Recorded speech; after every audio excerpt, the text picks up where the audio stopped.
叫什么名字啊？我姓冯，叫冯瑞香，厂里的人都叫我香了。啊，这不是我原来的名字吗？哎，你也喜欢梁山伯祝英的？喜欢，村长的人都喜欢。有张村，这不是我的出生之地吗？铃啊铃铃哦，前面走着祝英的，后面跟着个梁山伯，啊个铃哦铃铃哦，一郎哎呀！爸爸，爸爸，爸爸！唉，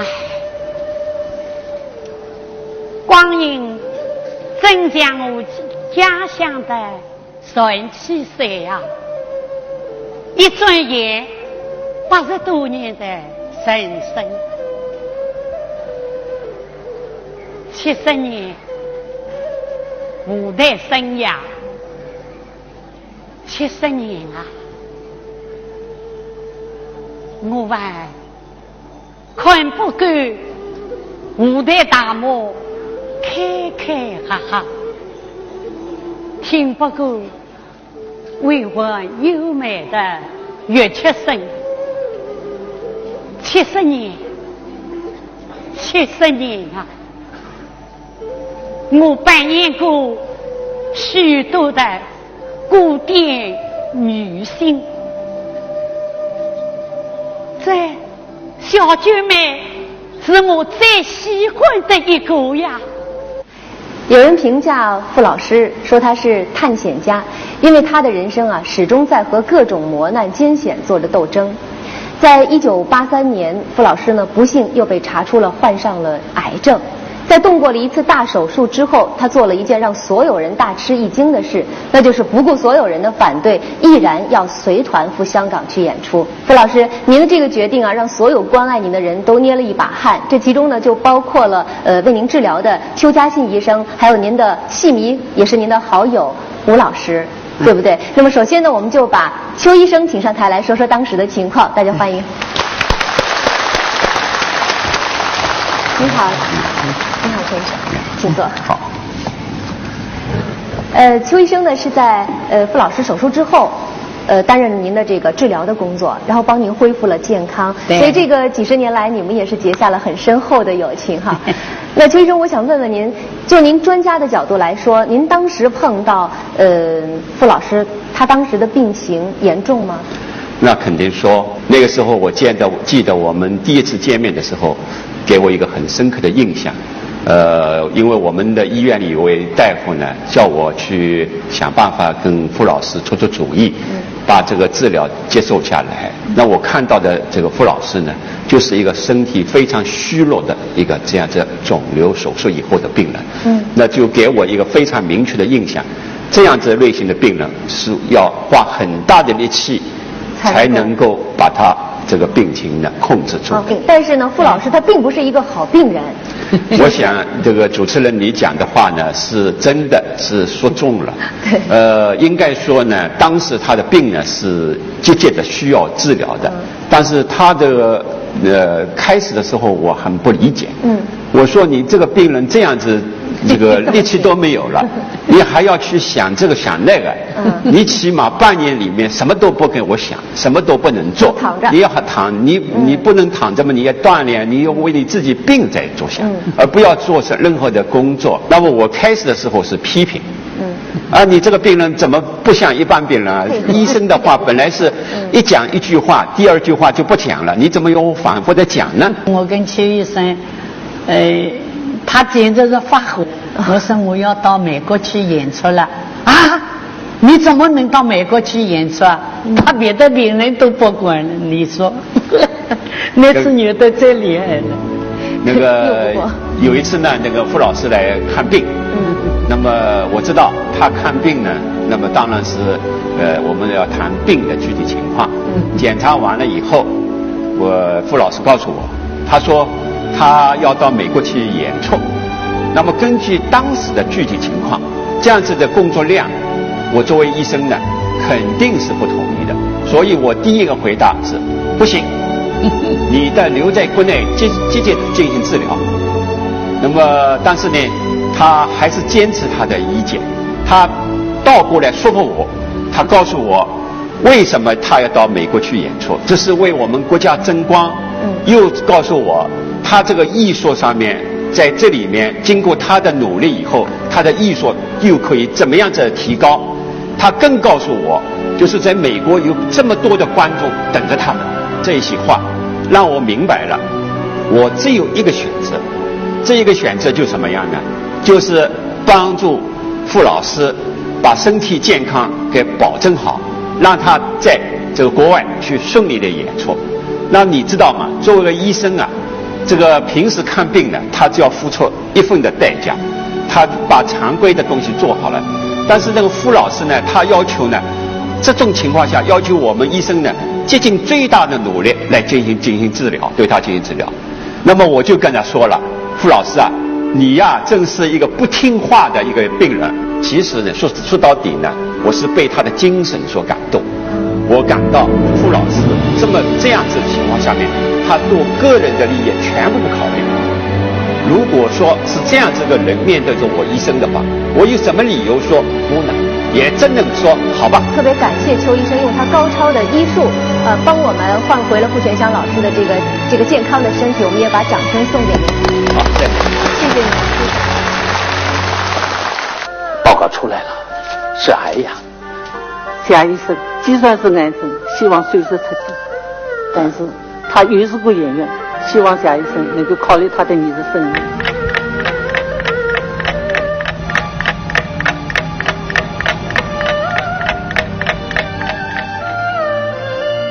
老夫，我心情蛮好，我想讲能去演出的，你好好的休息，休息好再说。出院以后啊，我还要叫你们洗，还要到香港去演出呢。老师，你别再想演出的事儿，稳重最要紧。像你这样的手术啊，起码要休息1年。1年啊，至少也得半年吗？哎呦不，我不能失信于观众啊。邱医生说了很多心中的无奈啊，对您这个不合格的不合作的病人的无奈。其实呢，这种无奈呢，另外一个人也有啊，他就是您几十年的密友小吴老师。那今天呢，我们把小吴老师也请到了我们的现场，我们掌声把他请上来。吴老师您好。你好。吴老师今天也打扮得很漂亮，跟我们傅老师是一个色系的。我想问一下吴老师，您最早看傅老师的戏是什么时候？哎，那很早啊。大概我10岁多一点吧。10岁多一点就看他的戏了。就47年吧。40几年的时候。哦。那这个几十年当中有没有什么特别难忘的事？就当87年的时候，我妈生病在病瘫在床上。那个时候用的阿姨呢，临时她也回乡下去了，新的阿姨也没有来，我要上班，家里没有人照顾。那个时候条件家里都比较差，没有什么先进的电器设备啊，都是要自己就是动手的啦做事情。那么傅老师一清早就到我家里，帮我妈妈呢洗尿布。很冷的冬天啊，北风呼啸啊。身份的一个粤剧艺术家来说，能够做出这样的举动，就是应该说是不容易的，我还没碰到过。我们的关系好像不是单单是一个戏迷跟演员的关系，是吧？我们是亲密的朋友吧。因为在人生道路上，它必然有坎坷的啊。那么我觉得坎坷中间呢，必有小吴在我面前啊。不离不弃的。对，你譬如讲，我在大病中啊，或者我爱人过世啊，或者我在文革中啊，都人家不敢上门的，他还还是到我家里来看。吴老师不仅在艺术上面支持傅老师，而且在生活当中也是对你是非常的照顾的啊，傅老师。那么在那段您生病养病的期间，吴老师是一直陪伴着您的。他对您的这种不配合啊，据理力争要去香港演出，他也是可以说历历在目啊。您跟他吵架？为什么？那因为呢，他劝你了。我在医院不是我要到香港去演出嘛。当时他也不同意，这样病人怎么？因为我3天一个手上去了。这怎么叫3天一个手上去了？因为我开到线还没有出，医院里不是挂颜色有个架子嘛，我就一下子上去了。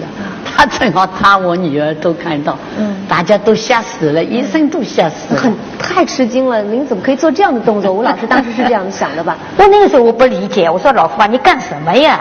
干嘛跟自己过不去？你为什么跟自己过不去？我说你现在当前最主要的任务就是应该养好身体嘛。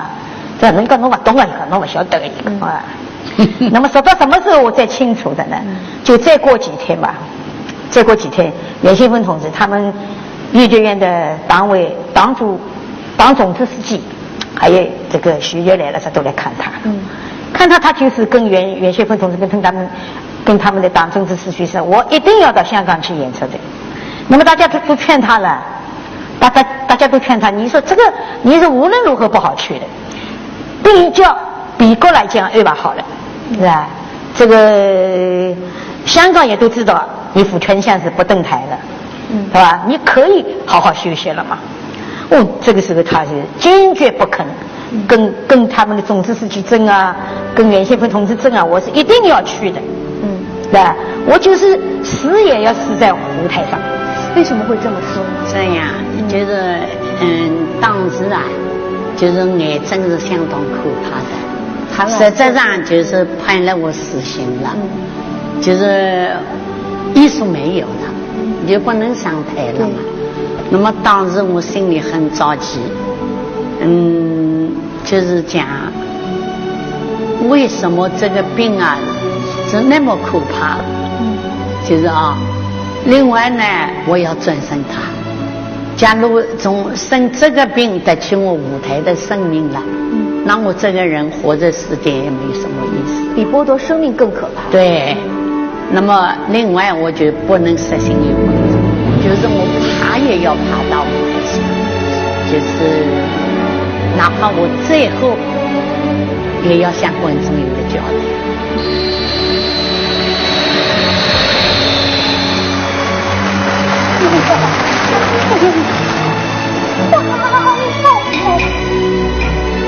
免得他遇上日期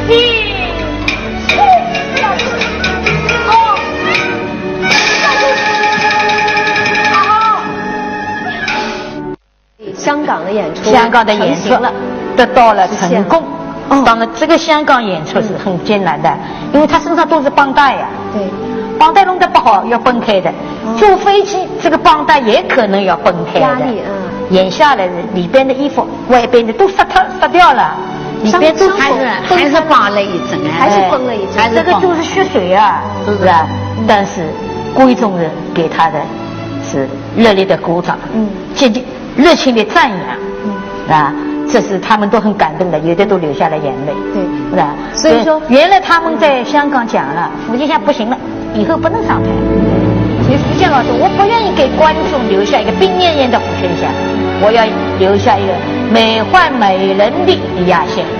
从香港演出回来以后呢，好像傅老师又接到了一个艰巨的新任务。对，就是当时我回来以后啊，就是领导他们就告诉我，就是陈颖啊要参加就是江浙舞比赛，那么节目是杨高行路，情探当中的情探当中，那当然有高难度啊。对陈颖也是很难为的。那么这个任务是应该讲是很重的，个担子也很。所以那个时候我还帮他，每天陪他到幼稚园一起练功。这可以说是老师也是怎么说，用自己的血水和汗水换来了学生的成长。第2年，我们就知道这个陈颖呢是得到了江浙沪粤剧青年演员比赛的3等奖。对，如今呢，他已经成为我们粤剧界副派弟子当中的佼佼者了。三大所三进，四爷为贵兄，自今思相遇，不肯共江都，有缘算，有缘算。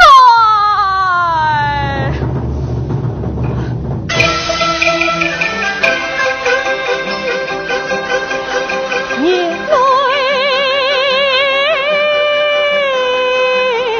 自与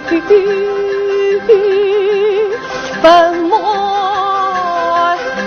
相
70年的舞台生涯，傅全香老师不仅在舞台上塑造了一系列的经典形象，而且呢也创造了脍炙人口的傅派唱腔。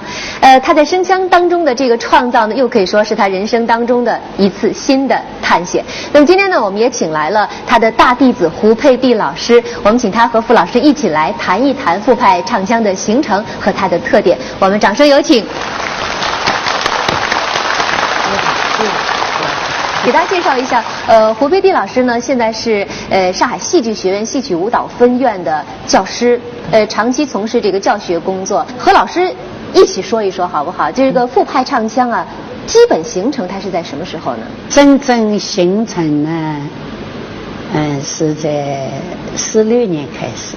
46年， 16年呢，我呢正好是要追求一种，因为我们粤剧啊。都是单脚，都是大本上吧。那么我们是女子粤剧。当时唱电台呢，就是有人就讲这个是男的还是女的，分不清，老少不分。那么这个时候呢，我当时就是听到一种美的声音，那就是陈彦秋老师啊，周瑾那个。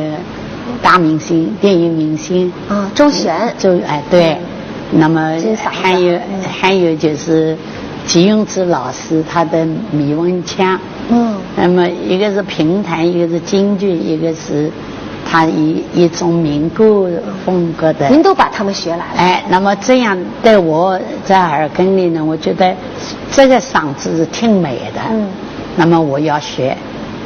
因为我一定要在粤剧单脚里头要有一种声腔的追求。那我得到了就是陈彦秋大师他给我几个字，那就是真声假一点，假声真一点。对。那么实际上是定息定位，就是位置找到，那么气息控制。那么在这样呢，我就慢慢我追求一种稳声唱法。因为胡老师这么多年一直在研究这个傅派的唱腔啊，您也是很有发言权的，应该说，您觉得傅派到底好在什么地方？音色优美，就是甜美的很。而且呢，唱腔呢特别的丰富，多姿多彩，很雍容华贵的。50年代和60年代的录音呢，傅老师确实是嗓子美的呀，就是简直通的呀，上下这个音腔，这个音特别的棒。自己呢也很有幸，就是80年能够拜傅老师为师。是由那个上海市剧协那个牵的线。傅老师当时正好是在演出《秦探》，我看了10场戏嘛，老师。你一口气演了10场，我就一口气就看了10场。一个《秦探》啊，就是把我自己就唱进去了。就在那个傅派艺术的这个领域里头，我就在遨游了。我说，如果掌握了不恰当的发声方法，可能会把嗓子唱坏。但是据说这个傅派，非但没有唱坏，还救了好多人的嗓子。哎，对。陈飞，我刚跟他接触的时候，他连话都说不好，就是什么情况呢？他是动过2次手术以后，嗓子就彻底就。是生小结吗？小结嘛，大概是16年前吧，10几年前。那时候陈飞还是一个小孩呢。傅老师说，你嗓子这么好，你就教教他吧，就跟我分到一个房子。那个时候呢，傅老师叫我演出那个就是杜十娘，就是怒沉。我呢自己白天要排戏，所以我天天就反正有空了就给他说，叫他把自己的错误的唱法扔掉，然后就用我的办法就开始给他灌输。然后陈飞也很聪明哦，也这个特别聪明，就是他就拿了我的一盘录影带，还有那个我给他说了这个1个礼拜的课，讲了1个礼拜的课，他就回去就这样子唱了，就唱成现在的这样的傅派。哎呀，我真也是，我还是很高兴。起死回生了，挽救了他的演艺道路，挽救了他。后来他就成名了。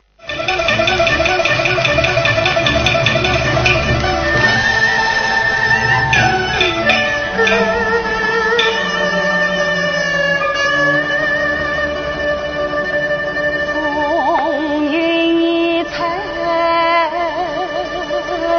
晨星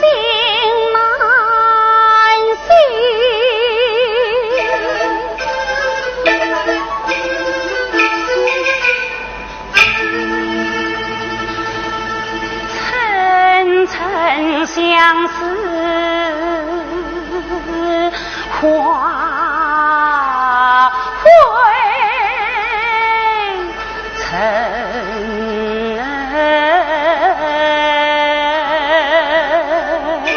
成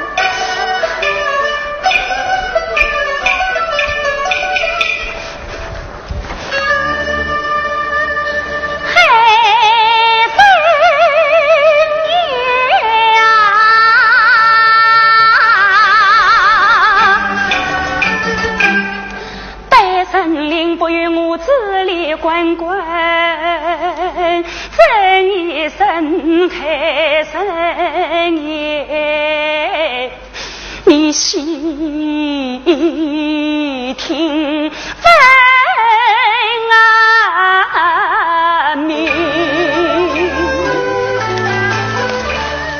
其实一说起傅派啊，就不能不提到秦探。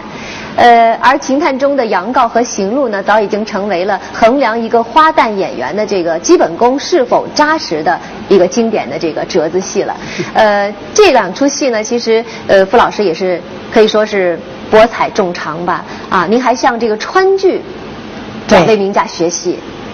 杨镐跟秦探2支啊，我是正儿八经向2位老师学习的。川剧老师。川剧，我看了杨老师跟周老师的杨镐，特别欣赏周老师的王魁啊，我不像你，3个不像你，哎呀，给我就扎到了。您觉得就应该那样演？对，还有呢，杨玉娥老师的那种刚烈表演，教观音吃是吃惊的，他那个神态啊，我扎到了。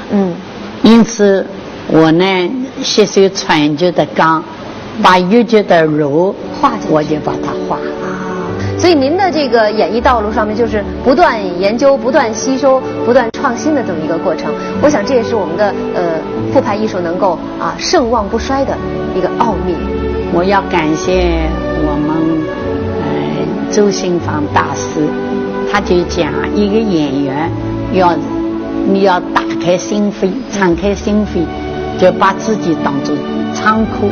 仓库，哎，你在仓库里头的米呀，盛了多少，那么你烧出饭啊，就是什么饭都能做。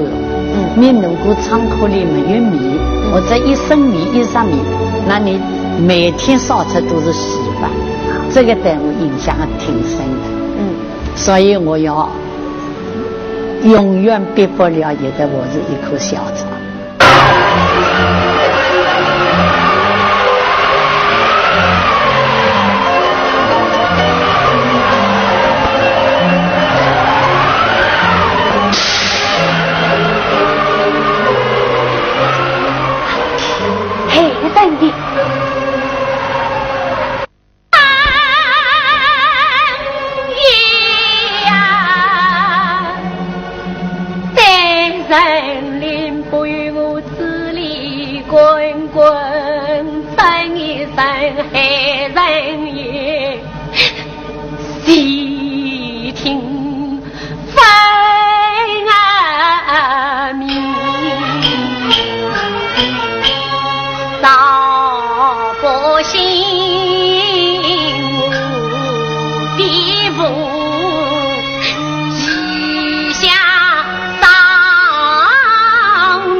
王魁曾到神仙大自明，十四王三世何不与他共鸣啊？与谁知此人自面不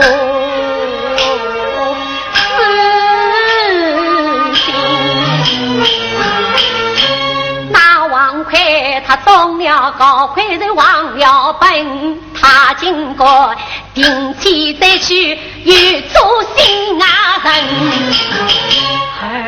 ，200两银子一封信啊，带我上天不路在地不啊门，是在等头心头人人公分，王神神之真意是差因与我归因大冤神啊，给彩的魂灵是我在生，是我在生，黑神呀，我总是望见也关的神。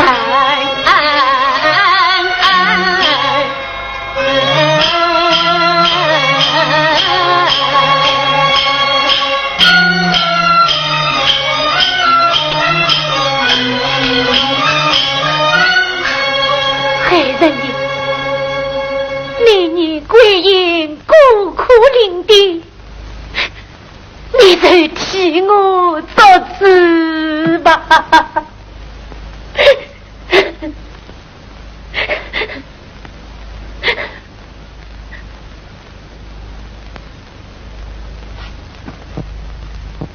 三爷，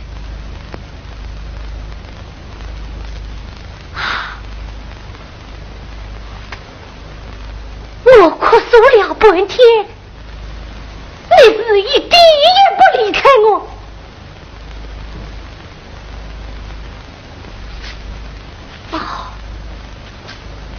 莫非觉你的人太多了？你忘了那天我王魁在此名字了吗？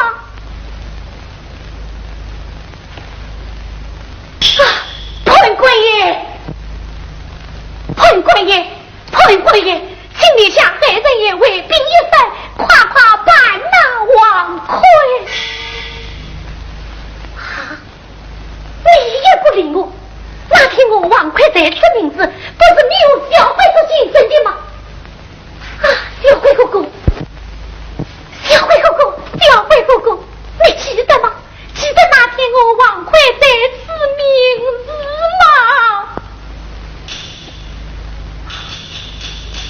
你也不理我。我明白了，遇见王魁逼不得已的。他中了状元，是天子门生，遇做了汉人乡的女婿。你们都不管打他，哈哈，哈哈哈哈哈哈哈哈，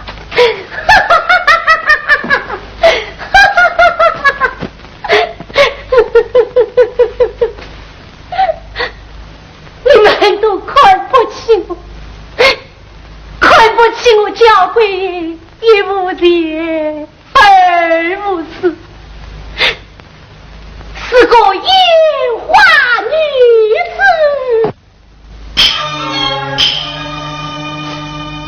给人家欺负的嘛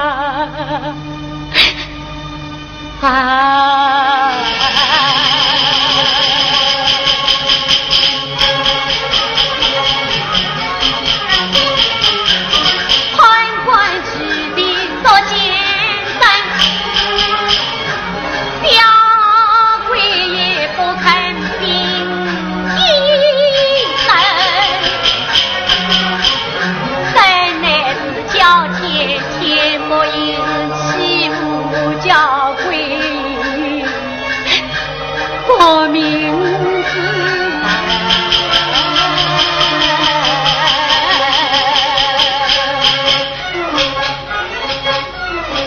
嘿三爷，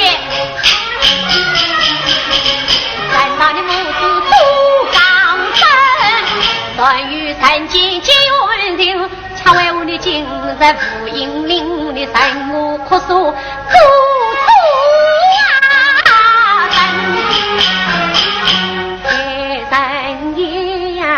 莫比你关海上不管生死，岂不问生死风不歇日本，与王魁在生前挖下肆虐，为心在呀看小比个西北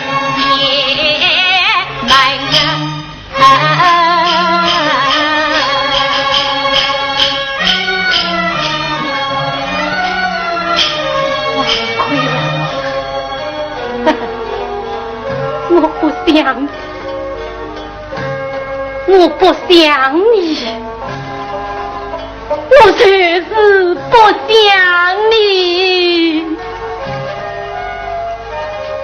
回去吧，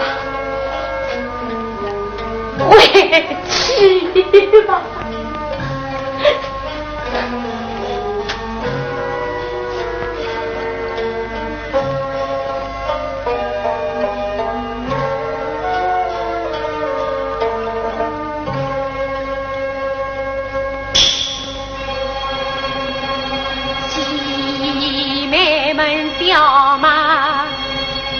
到万苦人，曾经对宝儿的大马受气啊！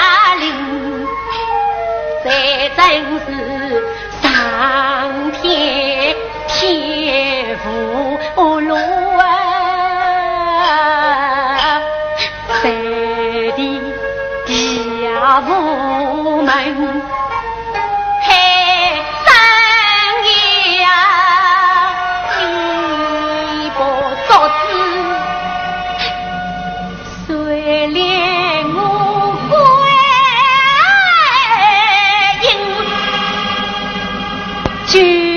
人生感王愧，心无再生。海人爷，你真的不该王愧与我对身，你不在我的堂子，归因此愿也无此可争的了。你叫我回到哪里去呢？我又是无家可归的人了，我只有一条死路。对，就是我死了，也要给那王魁。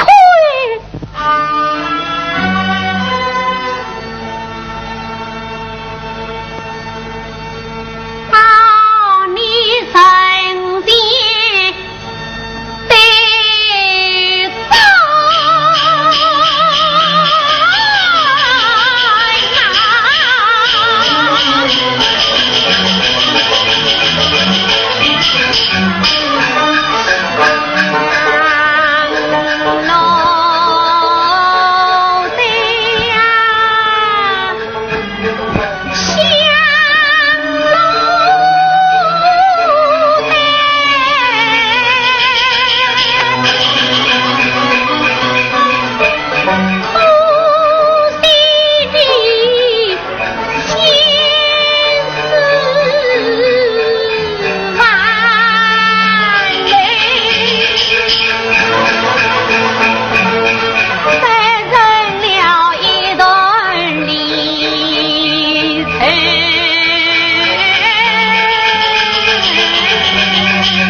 在这一次的傅派专场当中呢，有3折戏啊是很具有特殊意义的。傅老师一出就是刚才我们所说的借红灯，还有桃花扇。我想第3出就是人比黄花瘦了。对，这也是一个您等了40年的戏。对，等了那么长时间。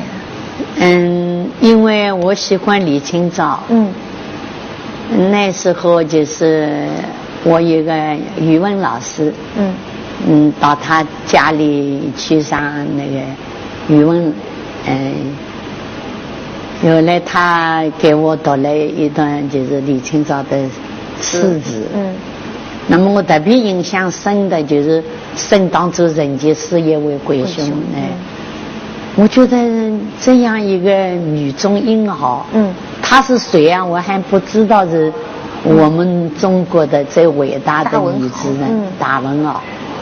那么我那是我初次接到李清照对她的印象。我觉得这样一个伟大的女性，我作为一个演员来讲，我应该把她塑造我越剧的舞台上。我们就是名导演就是赵焕章，他是山东人。我们在拍杜十娘的时候啊，他就讲了，哎呀，他说傅啊，他说你所塑造的都是二八佳人，是不是跨一个行当，塑造一种老年的呢？那种形象。我说我也想呀，可是强林嫂嘛，已经我们袁学芬代表作了。我说我也演过强林嫂，但是不如她。他说你啊可以演李清照。哎呦，我说我现在能演吗？我说我想。他说你不要演年轻时候，你可以演中年老年。那么勾起我的了。我说如果我真的要搞李清照，他说我赵导演讲，他说那我讨厌啊。那么这季正华他不是我们一起合作搞杜十娘吗？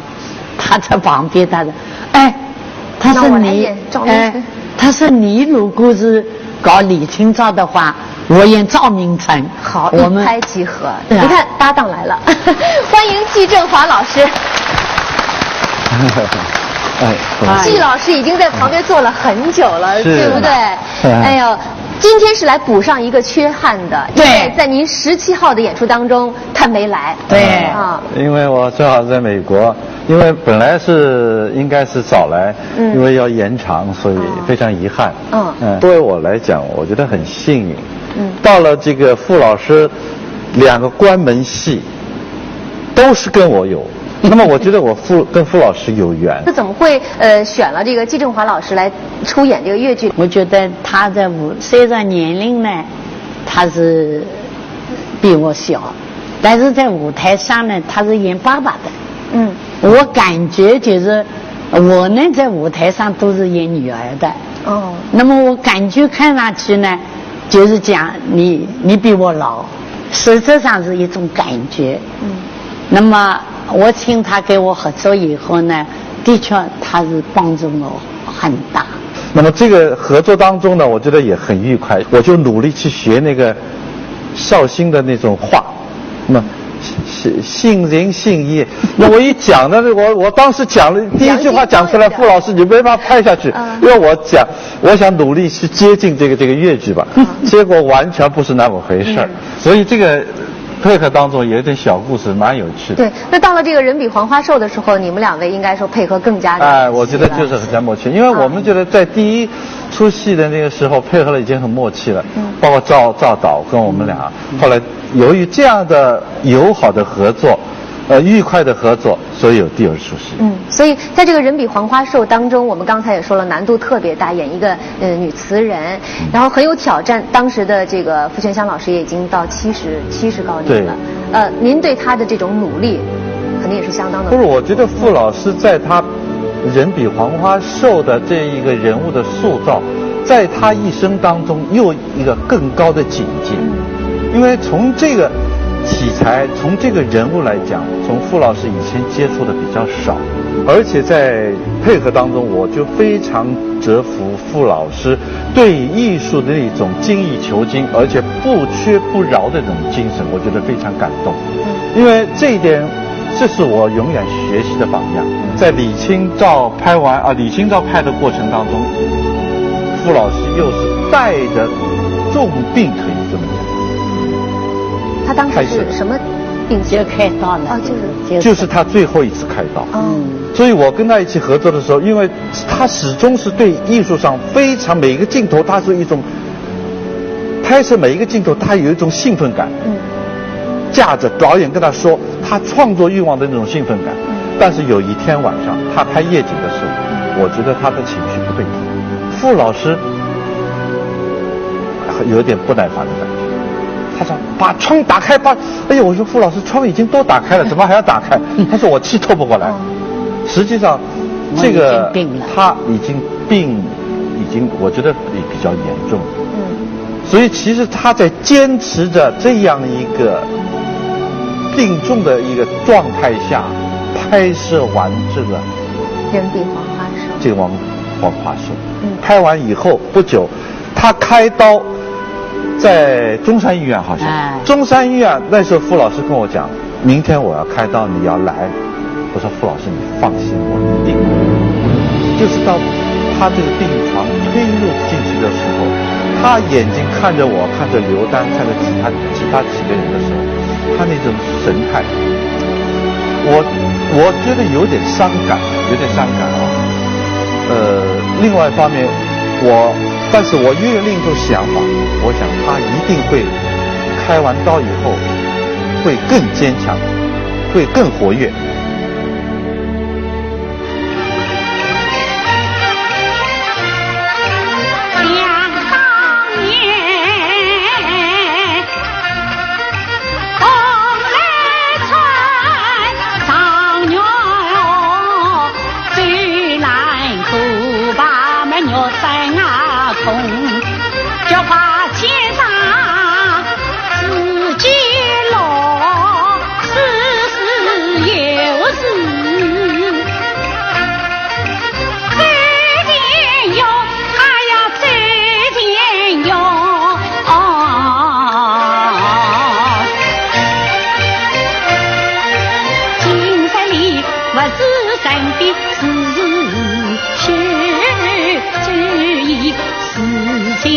才与呀共，只落个山山有走为不绝，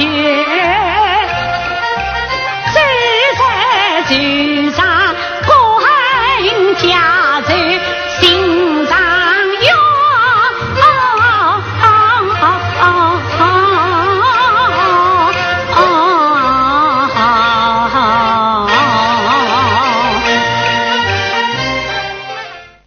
其实您能够演好人比黄花瘦呢，要感谢很多人的帮助。对对。您刚才说季老师也是您的老师，其实您还有一位老师，对不对？对。他也是功不可没，让您的气质更加贴近这个大文豪李清照。对。所以今天呢，您往这边看啊，哎，谢亚楠老师也来了。怎么你又发生给你的老师也进来了？哎呀，谢老师。好，我们这儿也谢谢季老师，谢谢您。赵明诚下去了，换上了是幕后英雄啊，谢亚楠老师。要说这个老师啊，这也是个小老师。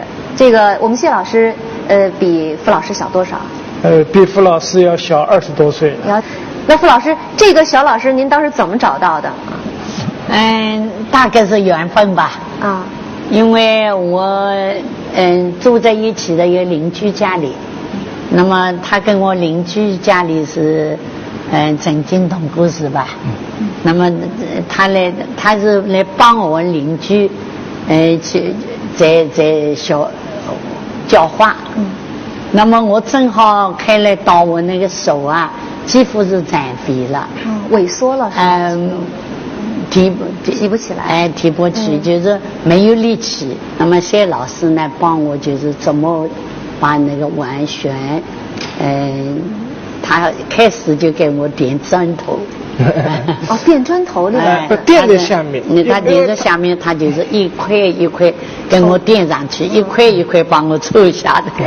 因为他这个手要旋碗的话呢，我们另外一种做法叫整碗，就是把那个砖头垫在下面整住，那手还是悬空啊。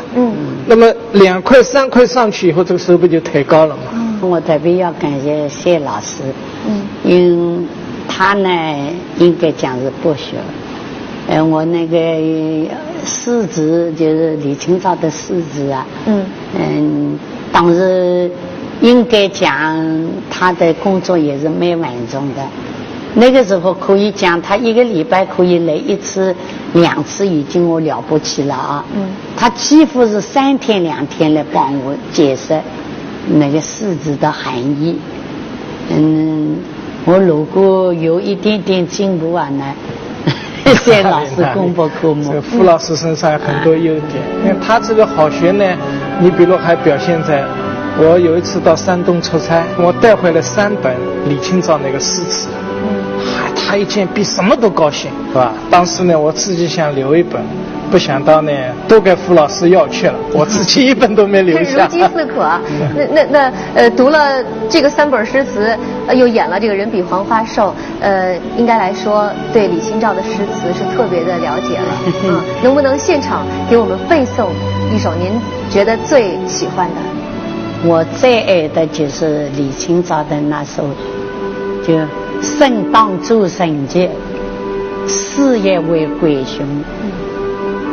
至今四行雨，不肯过江东。